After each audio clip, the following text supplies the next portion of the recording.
was. Tell me about the drone. You act like you wanted to fill us in on that. Fill us in. So we have recovered a drone that the shooter appears to have used. It's being exploited and analyzed by the FBI lab. The drone was recovered in his vehicle. So at the time of the shooting, the drone was in his vehicle with the controller. In addition, our investigation has uncovered. Do you know what time of day he flew it, and if he flew it on the day of the shot? Yeah. Oh, I'm sorry. Go ahead. So in addition, it appears that around 3:50 p.m., 4 o'clock in that window on the day of the shooting, that the shooter was flying the drone around the area for about 11 minutes. I want to be clear, but when I say the area, not over the stage and that part of the area itself. I would say about 200 yards, give or take, away from that. We think, but we do not know. So again. All right, my friends, thanks for joining me today. J.R. Dukes at your service once again. I always appreciate you joining me. Today, I'm going to give you an update on the attempted assassination of former President Donald Trump. Now, remember, this took place in Butler, Pennsylvania. It was a Saturday, approximately 6 o'clock in the evening. As you just saw, a clip of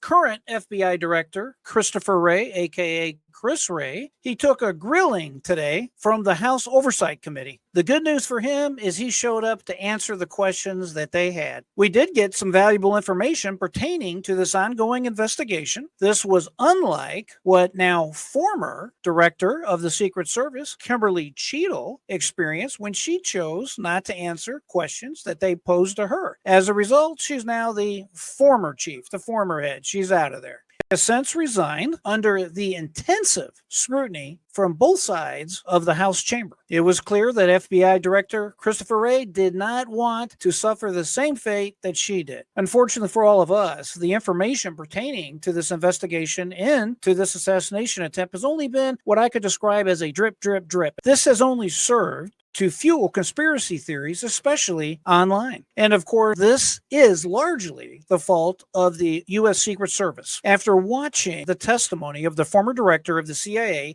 and the testimony of the current FBI director, Christopher Wray, today, I am absolutely convinced that this assassination attempt pertaining to Donald Trump can only be described at best, remember, at best, as what I call negligent attempted assassination. Let me illustrate this for you. Let's say you go to a bar, you become intoxicated, and you decide to drive home. Well, if you end up in the unfortunate situation, the unfortunate circumstance of driving intoxicated and you have a wreck, God forbid you injure somebody or kill somebody, you got a problem. You're going to face substantial and elevated penalties for your poor decision. Anytime you become intoxicated and choose to get behind the wheel of a car, you're at fault 100% of the time, and you are in trouble. This same illustration applies to the U.S. Secret Service, aka the Biden administration, and what I have just called NAA, negligent attempted assassination. The bottom line is I am really stretching my brain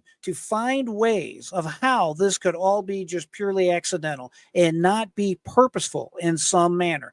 Look, when you choose to do certain acts or you choose not to do certain acts, at some point you become culpable because of what is called in the law negligence, or what we would call gross negligence. If the United States government did not outright aspire to have Donald Trump assassinated, at a minimum, all the things they were doing or not doing clearly contributed to this attempted assassination of former President Donald Trump. And of course, we all know just how close former President Donald Trump came to losing his life. It is nothing but a true miracle of God that Donald had his head tilted in such a manner to where the bullet hit his ear but did not damage his skull. Again, this boils down to what I call extreme negligence on the part of the United States government, and I hold the United States government culpable. Now, today we learned brand new information from the FBI director pertaining to this attempted assassination. Let's listen to a little more of the clip pertaining to the testimony that this director gave to Congress today. Again, this is one of these things that's qualified because of our ongoing review,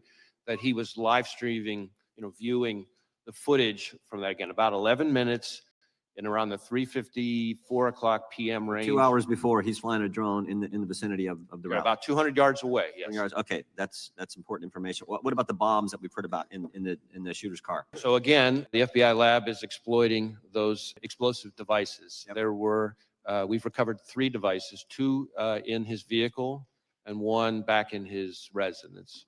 Are these what you would call, your experts would call sophisticated operations, or this when we? I think, I don't know.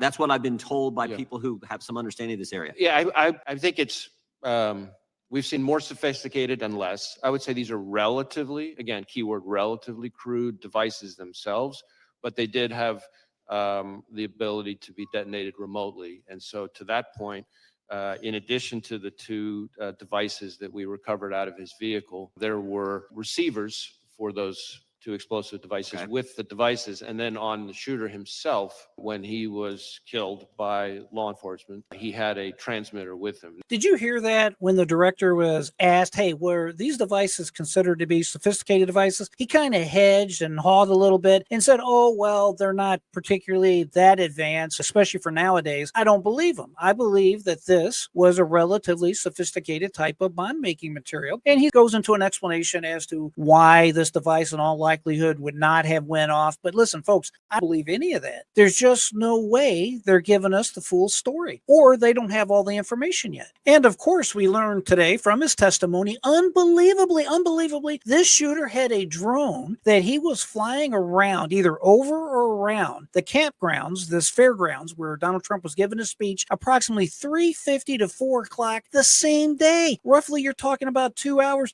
and 10 minutes before the actual shooting itself. Outrageous. And you heard him talk about the fact that he had a trigger device with him to push. I believe he said there was 2 bombs in the car, and later he also testifies that there was a 3rd device found in his home. Again, I clearly feel the director was trying to downplay the sophistication level pertaining to these devices. Tell me what you think in the comments below. Do you really think a 20-year-old kid with no specialized training was able to pull this off by himself? A 20-year-old kid that nearly completely took out the leading presidential candidate for the 2024 election and very highly likely the next president of the United States. And keep in mind, all this time we have found out that there is an active, incredible threat by the country of Iran against former President Donald Trump, and yet they allowed the Secret Service level of protection to drop to this low of a standard? I just don't believe it. In my mind, it's like putting salt into the wound that these people allowed the security level to lax to such a degree that former President Donald Trump was almost killed, even though they knew there were active and credible threats against him from countries that are able to act on their threats, such as Iran. It blows my mind that they allowed this to happen. They have allowed Donald Trump to nearly lose his life. And of course, the government is clearly setting the stage. They want you and me to believe that this 20-year-old kid acting by himself was able to pull this off. He was able to hide a rifle from the Secret Service and their advance teams, that he was able to circumvent all the security measures. He was able to crawl up on top of a roof that has a very low incline. Listen,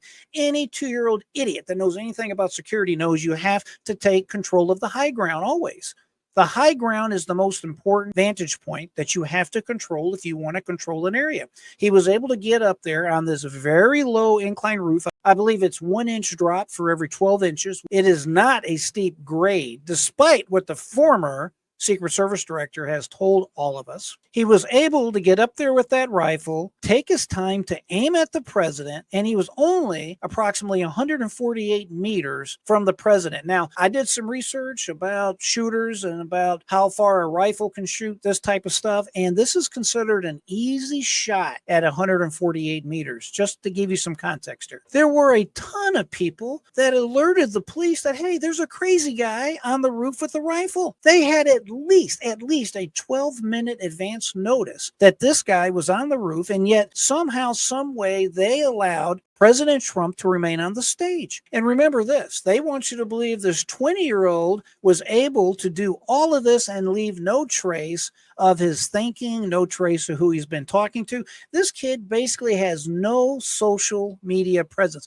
Look, I get it, he's a loner, but even loners use the internet. They use it for something. This kid has apparently used many different encryption accounts. And listen, I know everyone uses encryption nowadays, this type of thing. It just seems too perfect to be blamed on one 20-year-old kid. And as a quick side note, you have media talking heads, I heard it today, already coming out saying, oh, we need to change the laws again and make it more easy for the government to get into our phones. We need to get rid of this type of encryption technology because we need to have ready, steady, immediate access to anyone that is transferring information between themselves and whatever cloud. Another nutty knee-jerk reaction. It's just a way for the government to take over more of our lives. Remember this, always run whenever the government says, hey, we're here to protect you. We're the government. We're here to protect you. We need these laws. Take away your freedoms because you need to remain safe. Don't ever fall for it, ladies and gentlemen. It is a scam. At the end of the day, thank God that former President Donald Trump is alive and well, and I wish him all the best. Folks, we all have to do our part this year. We have to get out, vote. Please make sure, if you're still with me, hit the thumbs up button. Be sure to like, share, subscribe. I appreciate you joining me always. You know I never take it for granted. It is my pleasure to have a few minutes to talk with you today. I always say, keep that mind free, never give up. Until next time, my friends, I am J.R. Dukes.